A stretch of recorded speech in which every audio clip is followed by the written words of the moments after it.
Hey guys, good morning. Good Saturday morning. Welcome back to the channel, man. Glad to have you. Let's see. Topic of my video, man. I'm going to dabble a little bit into the music business and kind of inform you on what Prince and Tom Petty, George Michaels, what these artists were trying to inform the fans about. Now, I've played music since I was 13 years old. I started playing guitar. I also have another YouTube channel where I actually teach guitar, country, metal, anything. And throughout my lifetime, I'm retired from law enforcement. 30 years of service on that. But throughout my lifetime, I've studied the ins and outs of the music business. Now, if you're an artist currently trying to break in and you have legal questions, check out Miss Delgado. She has a law firm. She also has a YouTube channel. She's an expert on all the AI stuff and the laws regarding using Suno and anything and everything about the music business, record contracts, that sort of thing. So, anyway, during the 80s and 90s, everything was based on the CD sales. And they find a young artist that's promising, they sign them to a record deal. In this case, Prince. Roger Prince Nelson. Phenomenal artist, man. People don't know, but I mean, just a well-rounded musician. The dude could play a guitar, but I'm serious, just as good as Eddie Van Halen. That wasn't his style of music, but he could play it. Trust me, he could play it. I mean, he had the whole package, the looks, the talent, everything. So they come to you with a deal. We'll do a 5-album deal. We'll take care of the publishing, the producing, and we'll get you an engineer. We've got our own CD manufacturing company. We've got our own distribution company. We've got the whole nine. We'll put you on the road. And there again, the road requires a considerable amount of money. You need tour support, everything. The record label comes forward and provides some of that with your bus, probably 2 or 3 18-wheelers to carry your sound equipment. You're responsible for taking care of your band, lodging, food, all of that. That comes out of the artist's pocket. The label sits back and the publishing sits back like a fat rat and makes all that money. And I'll do the publishing 101 in a few minutes. Here's the stipulation. So we give you the money to get started. We're going to give you an advance. A record deal is essentially a bank loan. That's what it is. It's a bank loan. They come forward, they give you a bunch of money. Stipulation is they recoup their money and make their money back before you as an artist makes a penny. And then later on, once you get so big, they'll start relinquishing some publishing rights to you. That's part of the deal. Now, record labels, they're devious now. They're so big, they're bad for not meeting their part of the deal. Once the artist has met his part of the deal, record labels don't want to relinquish stuff that was initially. They're bad for breaking their own record contracts. That's stupid. But they got enough power. They're so devious. And you heard me say we'll take care of the publishing. Okay, publishing 101. Okay, I'm an artist. I sing country music, rock music, metal. I've been doing that most of my life. Say, just for instance, every time your song's played, there's monies to be paid. Okay. Say I'm an R&B singer, pop singer. In my state of North Carolina alone, just for example, say there's 30 radio stations throughout the state that play pop music, R&B. Okay. And I hit the top 40, I've got a hit song. They're going to spin my song maybe 10 times a day in a 24-hour period. They're going to constantly spin my song. Let's say, just for snits and giggles, every time a song's played, I get $2.50. Okay, multiply that by 10, because it's played 10 times a day. Then multiply that by 30 radio stations. That's just North Carolina. Okay, straight money. Now multiply in the remaining 49 states. That's money. Plus worldwide where your songs are being played. Straight money. You talking about millions. This money is being paid to performance. It's not being paid to, it's being sent to performance right organizations like ASCAP and BMI. These are the people responsible for dispersing the money to the publisher or writers, whatever it had be, in quarterly segments. You're talking about millions of dollars that the record label is recouping. They've already made their money from advances and all of that in Prince's case, but they didn't want to come forward and relinquish part of the publishing to him. That's what he was in the court battle about with his label. Now the artist does all the work, all the ins and outs, and the record label and publishing company sit back like a fat rat making all that money. Now here's another thing that they won't tell you. You don't see it on the news, you don't see it on biographies, none of the artists say anything, you don't hear anything about those. Sometimes the labels will actually take out a damn life insurance policy on their artists with the excuse of, well, in case we've got losses and things incurred, we can recoup our losses. You've already recouped your losses, especially if you're big like Sony, Universal, and Warner. Those are the three biggest ones. Now these people are devious. Now keep in mind, Prince is at home in Paisley Park. He's being treated for some hip issues. He does a lot of dancing on stage and splits and jumping off the piano. He's very active. He wants to give his fans a show. That's normal. I mean, that's what you expect out of artists. But he's being treated. He's taking oxycodone for pain, as I understand, before his hips. Legitly from a pharmacy. And so he's taking his meds like he's instructed to do by his physician. So he thinks he's doing the right thing, and he's still performing, doing shows. He's on top of his game. There's no way he's going to self-demise himself. No, I don't believe that. These record labels have people that can get close to artists. Somewhere he was found passed away in his elevator in his home in Paisley Park. Somewhere between when they started checking stuff and they checked his meds, it was tainted with fentanyl. Somewhere between the reputable pharmacy that his medicine was coming from and going to Paisley Park, there was something going on. Somebody intercepted those meds, tainted them with fentanyl. He was taking. And a couple of points he couldn't figure out why in the world am I passing out? Because a lot of that stuff can't be traced, and they just put it off on well. And then when the news came out, it was accidental overdose. How's it accidental overdose? I mean, he's taking the meds the way he was told to take them. He's undergoing his hip treatment. Okay? Same thing happened to Tom Petty. He was in a dispute with his record label. They weren't coming forward with their part of the deals. And Tom Petty was being treated for hip displacement stuff. And it was found he had fentanyl. Where's this fentanyl coming from? They're not intentionally taking that stuff. I don't believe that. I do not believe that. The stuff that comes on in the news, I don't believe it. It's bullcrap. They on top of their game. They're working for their fans. They're trying to get the music out. There's no way that I'm going to believe that he started his own demise. Same thing with Tom Petty. They were in the current battles with their record label. Devious. These are devious people, man. Same thing happened to George Michael.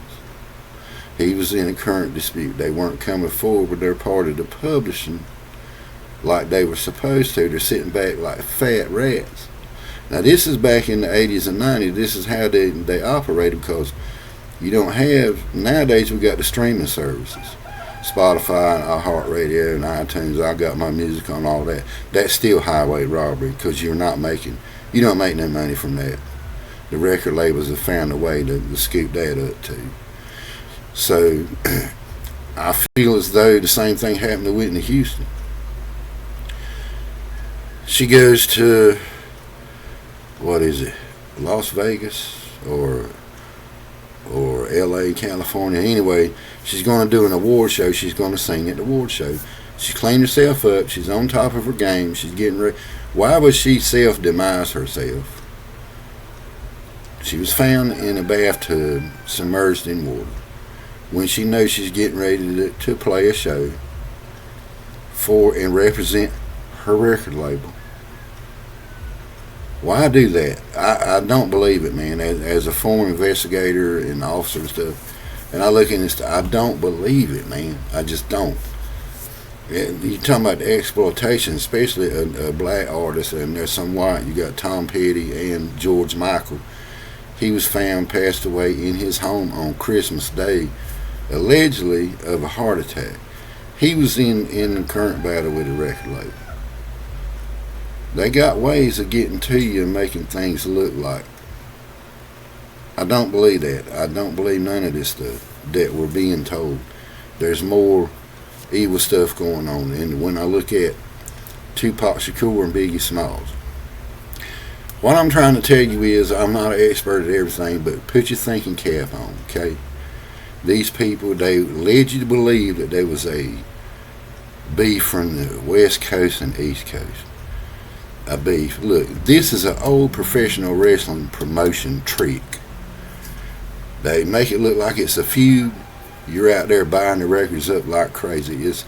It's a ploy to buy records, get record sales. That's all it is promotion.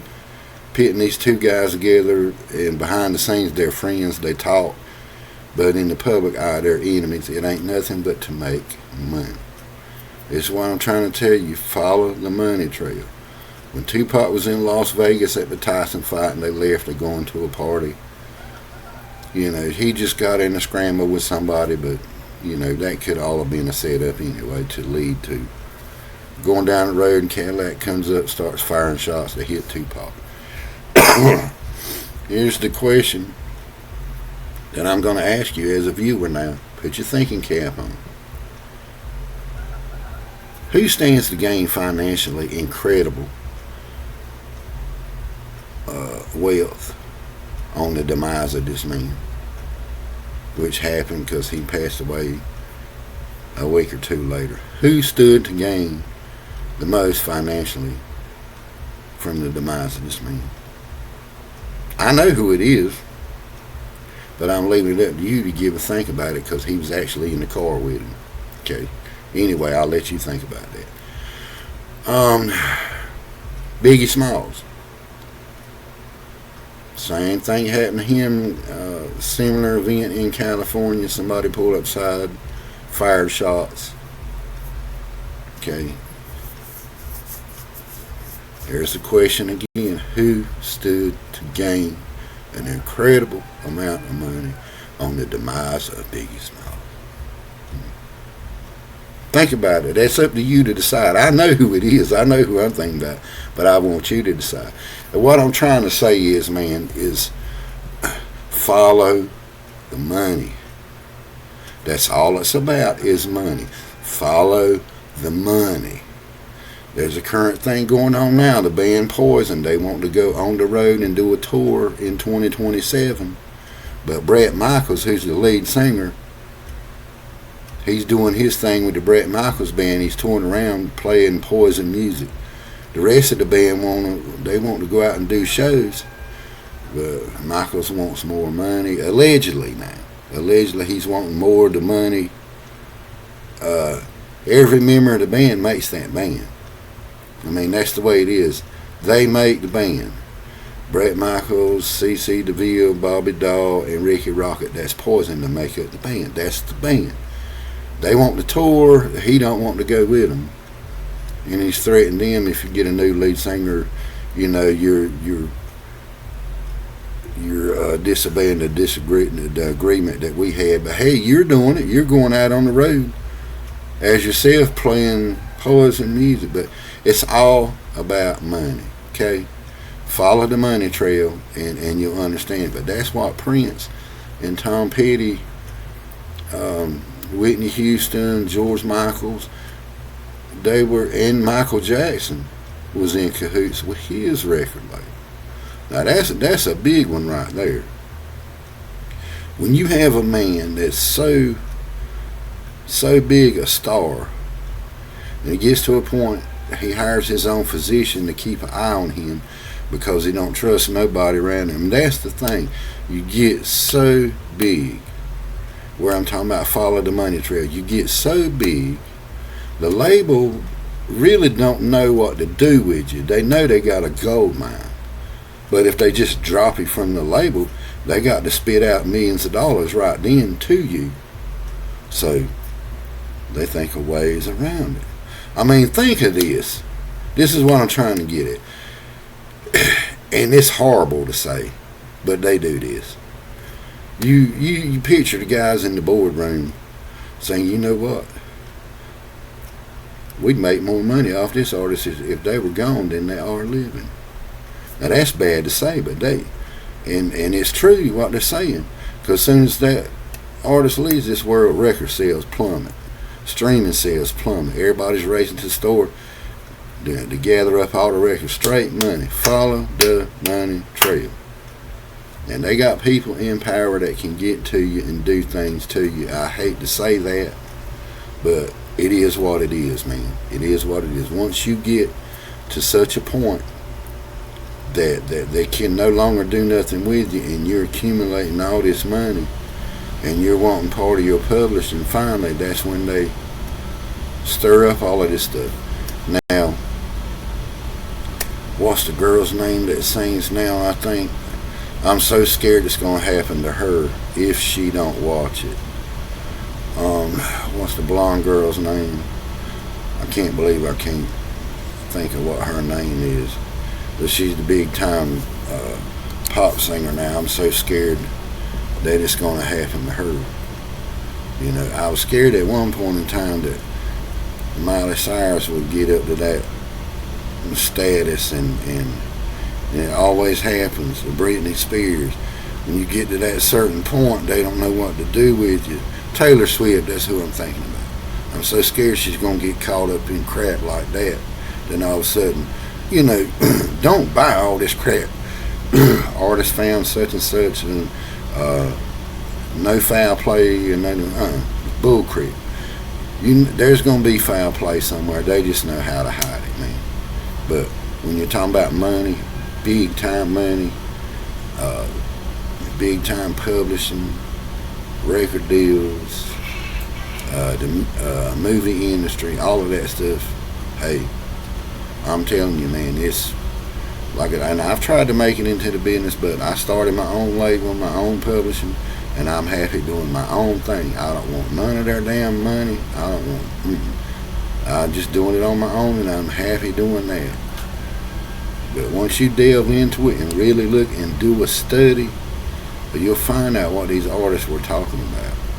You'll find out the little games that they play to make it look.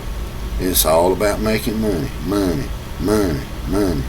Even through the demise of somebody, money, money, money. It's all about money. So I wanted to do a video on it and let everybody know. I mean, I've done a lot of studying up on this, and I can understand it from the artist's point of view, because Prince used to do concerts with the word slave wrote on his face, that he'd take a magic marker and write slave. He was trying to tell everybody, look, y'all need to know what's going on. You love my music and all that, but this is what's happening. He actually wrote slave on the side of his face. That takes a lot of balls, dude. I mean, and I respect him, I always respected him for that. When I first saw him do that, I knew exactly what he was doing. I knew, because I've been in this music bull crap. Gosh, I'd rather do it around home, do shows around home, and that's it. I just don't. And the same thing goes on in the country music business. the rock and roll business, all of that, man. It's all the time, man, because in country music, they got people specifically for writing. There are about 10 people in a room all day, every day, writing songs, constantly writing. And when one is finally put out, you'll see there's at least 3 writers on that song collecting monies, the writers' parts of it. But the publisher makes the biggest part of the money. That's the thing. Like I say, every time it's played on the radio, every time it's rotated. So now we get into the streaming services, man. They're a rip-off, man. Artists ain't making no money off of that. If you pay them Spotify $500,000 a month, you'll constantly get. Trust me, it's about money. You'll constantly get streams, constantly get. That's the secret to it.